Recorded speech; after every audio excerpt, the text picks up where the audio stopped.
A Associação Tocando em Frente tem o canal do Clube do Livro. Aqui você encontrará diversos títulos com acesso gratuito. Inscreva-se já e compartilhe. Seja bem-vindo e boa leitura!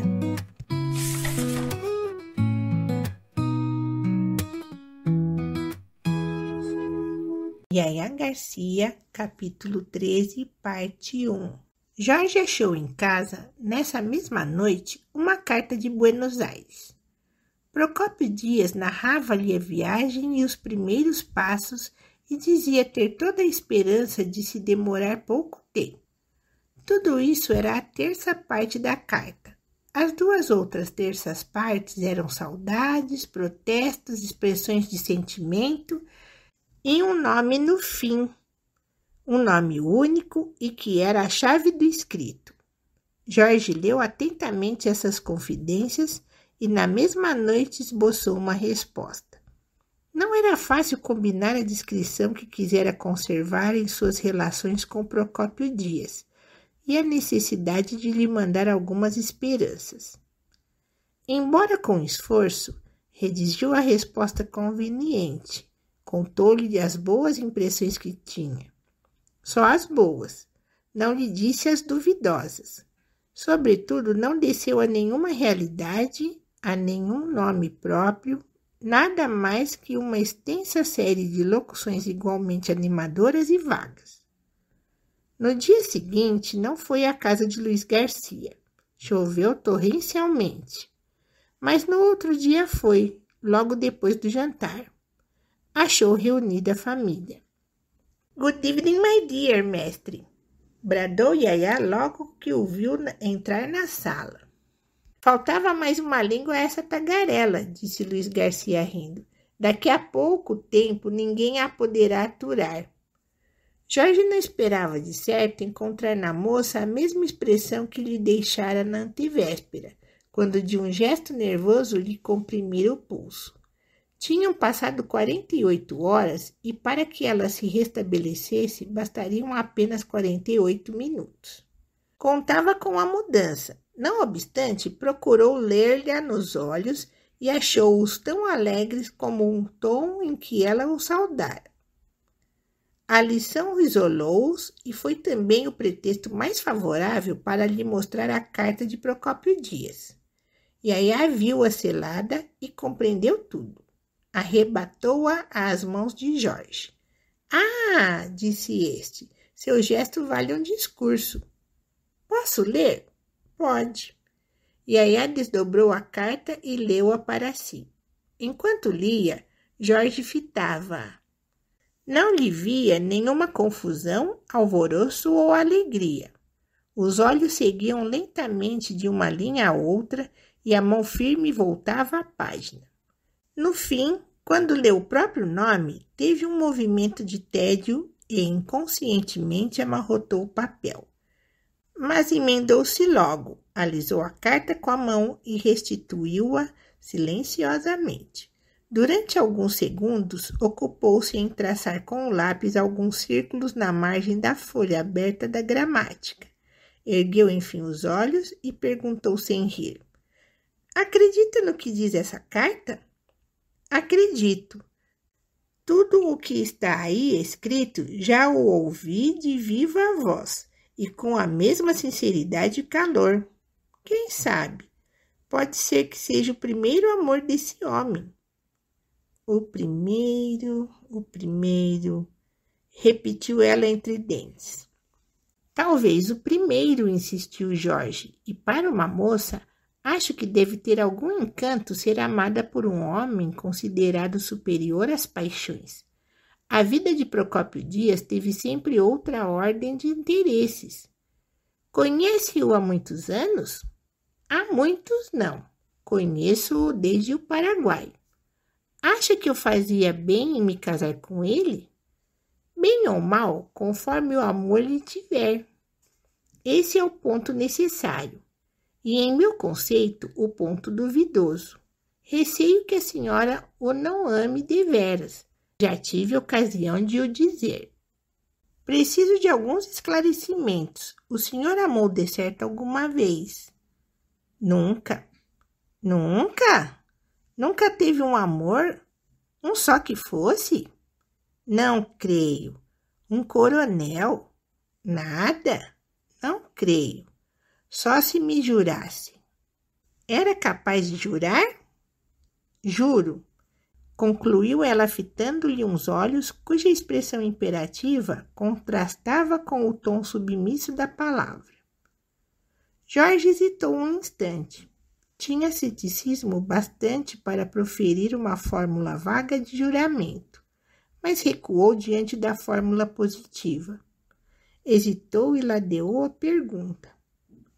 Esse nome resume justamente o meu único amor, disse ele. Amei a minha mãe. Yaya sorriu com ar de dúvida. Depois olhou para ele comovida. Eu amo meu pai, redarguiu ela. Nossos corações podem entender-se. A esta palavra não havia que replicar. Pareceu-lhe a condenação do pretendente. Apertou a mão que a moça lhe estendeu e sentiu-a fria. Após uma curta pausa, abanou a cabeça murmurando. Assim, pois, nenhuma sombra de esperança. Faço o que entender, disse a moça no fim de outra pausa. Em todo caso, desejo ler a resposta que lhe der. Jorge abriu a carteira e tirou de lá o rascunho da carta que pretendia mandar a Procópio Dias. A resposta, disse ele, já está escrita. Não querendo matá-lo, pus aqui algumas gotas de esperança. Não ousaria, contudo, mandar o remédio sem ouvi-la. Yaya recebeu o papel dobrado, olhou um instante para ele e outro para Jorge. Leia, disse este. Yaya não obedeceu. Pegou do lápis e sobre a folha do papel dobrado começou a lançar os traços de um desenho.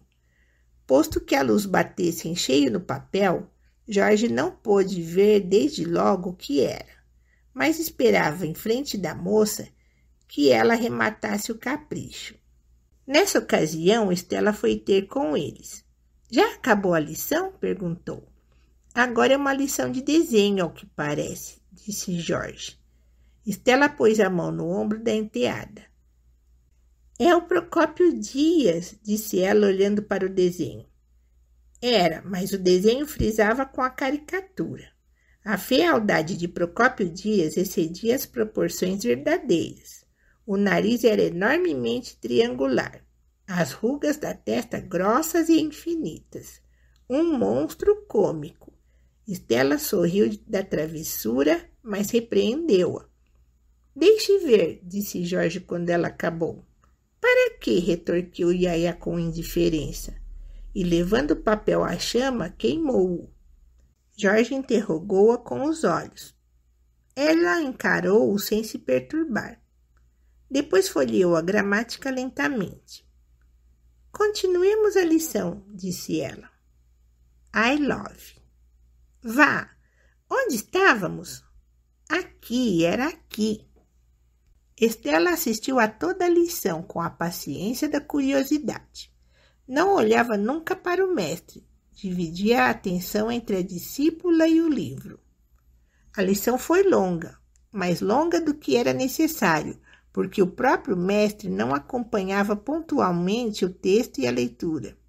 Yaya tinha diante de si 2 juízes, cada um dos quais buscava decifrar-lhe na fronte a inscrição que lá lhe teria posto o seu destino. Percebia-o e não se enfadava. Ia de um tempo a outro e do indicativo ao imperativo, voltando ao começo logo que chegava ao fim, fitando os 2 inquisidores com um olhar em que pareciam dormir todas as ignorâncias da terra. A tranquilidade era aparente. Nessa noite, recolhida aos aposentos, a moça deu largas a 2 sentimentos opostos. Entrou ali prostrada. Que estou eu fazendo? Disse ela, apertando a cabeça entre os punhos. Abriu a veneziana da janela e interrogou o céu. O céu não lhe respondeu nada. Esse imenso taciturno tem olhos para ver, mas não tem ouvidos para ouvir. A noite era clara e serena. Os milhões de estrelas que cintilavam pareciam rir dos milhões de angústias da terra. 2 delas despegaram-se e mergulharam na escuridão, como os figos verdes do Apocalipse. Yaya teve a superstição de crer que também ela mergulharia ali dentro e cedo. Então fechou os olhos ao grande mudo e alçou o pensamento ao grande misericordioso, ao céu que não se vê, mas de que há uma parcela ou um raio no coração dos simples. Esse ouviu-a e confortou-a. Ali achou ela apoio e fortaleza. Uma voz parecia dizer-lhe: prossegue a tua obra, sacrifica-te, salva a paz doméstica. Restaurada a alma, ergueu-se o primeiro abatimento.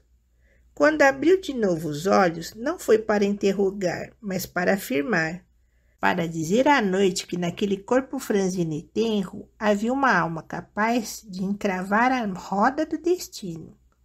Tarde conciliou o sono. Já dia claro, sonhou que ia calcando à beira de um abismo e que uma figura de mulher lhe lançava as mãos à cinta e a levantava ao ar como uma pluma. Pálida, com o olhar desvairado, a boca irônica, essa mulher sorria de um sorriso triunfante e mau. Murmurava algumas frases truncadas que ela não entendia. E aí bradou-lhe em voz alta: dize-me que não amas e eu te amarei como te amava. Mas a mulher, sacudindo a cabeça com um gesto trágico e colocando-lhe os lábios nos lábios, soprou ali um beijo convulso e frio como a morte. E aí sentiu-se desfalecer e rolou ao abismo. Acordou agitada e deu com a madrasta a contemplá-la ao pé da cama. No primeiro instante fechou os olhos e recuou até a parede, mas logo depois voltou a si. Tive um pesadelo horrível, disse ela respirando largamente. Rolei no fundo de um abismo, empurrada por 2 mãos de ferro. Ainda estou fria. Veja minhas mãos. Tenho o peito oprimido. Felizmente passou. Está aqui há muito tempo? Eu agitei-me muito? Falaste em voz bem alta. Que foi? Dize-me que não amas e eu te amarei como te amava. Não sei que estas palavras se possam dizer no fundo de um abismo. Tu confundes os sonhos.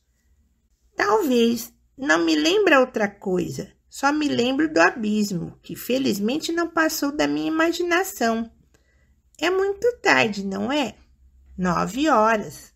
9 horas? Estela foi à janela e, abrindo a veneziana, mostrou-lhe o sol. Depois encostou-se ali a olhar para fora.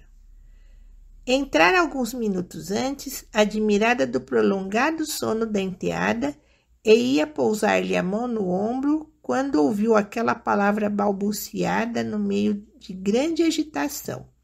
Palavra misteriosa e vaga, mas que se lhe embebeu o coração como um espinho. De sua parte, Yaya não estava menos inquieta. Receava que houvesse dito alguma coisa a mais, um nome ou uma circunstância precisa. Em todo caso, era bastante o que ouvira a madrasta para imaginar que o sonho lhe escancarava as portas da consciência. Uma e outra espreitavam-se desconfiadas e medrosas.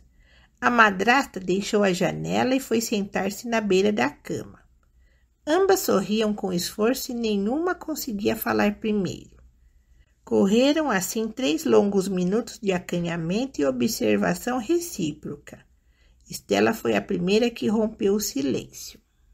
O teu pesadelo foi um castigo, disse ela. Foi o castigo da caricatura que ontem fizeste. Aquilo não é bonito. Todos sabem que o Procópio Dias é bem recebido em nossa casa. Que se há de pensar de nós quando virem que se tratam assim as pessoas ausentes? Yaya refletiu um instante. Era preciso, disse ela. Era uma maneira de desenganar de uma vez as pretensões desse senhor. Mas quem te falou nelas?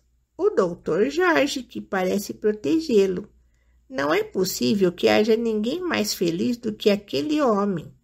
Bastou gostar de mim para que todos se empenhem em aprová-lo e aconselhar-me que não devo tomar outro marido. Parece-lhe que eu... A que propósito te falou nisso, Dr. Jorge? A propósito de coisa nenhuma. Falou porque é amigo dele. Não lhe disse eu uma vez que um dia, se todos teimarem, serei obrigada a casar com Procópio Dias? Receio muito que assim aconteça. Não, disse Estela vivamente, não há de acontecer assim. Primeiramente porque eu não o consentirei nunca. Depois porque tu amas a outro. Eu? O teu amor de colégio aos 12 anos e meio. Ah, disse Yaya. E depois de alguns instantes continuou com um gesto de grande vergonha. Fiz mal em lhe dizer aquilo. Peço-lhe que não repita a ninguém. Estela não ouviu as últimas palavras. Erguera-se outra vez para dissimular a comoção que parecia crescer. Entretanto, Yaya enfiou um roupão e enterrou o pé na chinelinha matinal. Quando, 5 minutos depois, encontrou os olhos de Estela, achou-os sombrios como os da figura do pesadelo e, insensivelmente, buscou ver se teria um abismo ao pé de si. Yaya, disse Estela em tom seco, tu confessas que amas a alguém? Quero que me digas o nome desse homem, ouves? Exijo sabê-lo para avaliar o que te convém. Sabes que tem autoridade de mãe. Yaya sentiu ferver-lhe o sangue nas veias. Minha mãe morreu, redarguiu com igual sequidão. Estou pronta a obedecer a meu pai. Estela apenas disfarçou a sensação interior. Após alguns instantes de silêncio, saiu. Longe da enteada, a madrasta deu inteira expansão aos sentimentos que a combaliam. Fechou-se no gabinete do marido, depois evocou o passado como força contra o presente, porque era o presente que ameaçava tragá-la. Um instante abalada pela leitura da carta de 1867, buscou recobrar a antiga quietação, mas a interferência de Yaya perturbou essa obra de sinceridade. O procedimento da enteada, a súbita conversão às atenções de Jorge, toda aquela intimidade visível e recente acordara no coração de Estela um sentimento que nem aos orgulhosos poupa. Ciúme ou não, revolvera a cinza morna e achou lá dentro uma brasa. Suspeitou a rivalidade da outra e não foi preciso mais para que o grito de rebelião fizesse estremecer aquela alma solitária e virgem. O pensamento perdeu a habitual placidez. O coração começou a bater com a celeridade e a violência das grandes febres. Eram as energias latentes de um amor comprimido, mas intenso, como uma cratera que acaso fechasse uma abóbada de gelo. Pior que tudo, tinha a fatalidade de um longo constrangimento, a luta de duas forças igualmente pujantes, indomáveis e cegas. O orgulho vencera uma vez. Agora era o amor que, durante os anos de julgo e compreensão, criara músculos e saía a combater de novo. A vitória seria uma catástrofe porque Estela não dispunha da arte de combinar a paixão espúria com a tranquilidade doméstica.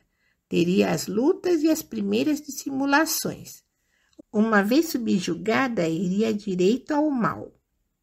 Ora, no meio desse duelo já doloroso, embora ainda curto, ouviu Estela a última palavra da enteada, comentário da que lhe escapara na agitação do pesadelo.